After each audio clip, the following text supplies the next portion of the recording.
Whenever somebody purchases a plane ticket, timing is always one of the most critical factors.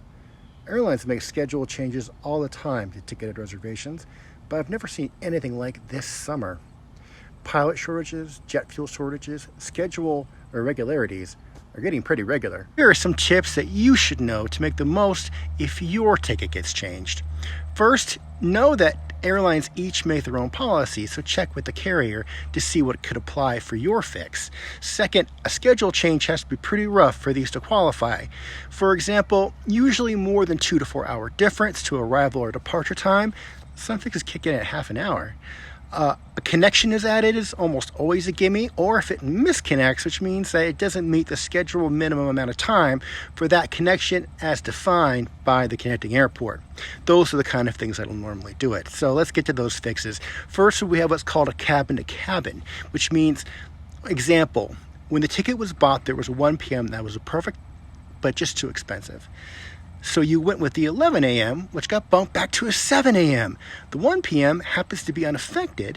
Even though the 1 p.m. is now twice as much as it was originally, it doesn't matter at all. You can go cabin to cabin and get that 1 p.m. at no cost. Fix B is changing days entirely. For example, you had a non-stop booked on a Tuesday, the airline canceled it, they still have it on Monday and Wednesdays. Most airlines will let you just move to that Monday or to that Wednesday. Heck, some will let you go to Sunday or Thursday if that matters. What else? Oh yeah, fix C, I remember this. Changing cities. Let's say you're flying to San Diego to see your cousin in Oceanside and your sweet 10 a.m. got moved to 6 a.m. But there happens to be a 10:15 still to Orange County. And guess what? Oceanside is right between them. Fix D. Change to a partner. Now, this is mostly just international, but you were flying to Europe on a carrier based in the U.S. and they have to cancel and put you on a connection. But the airline has a partner, code share partner, that still has a nonstop. You can often get moved to the partner carrier, also nonstop, or if connections apply.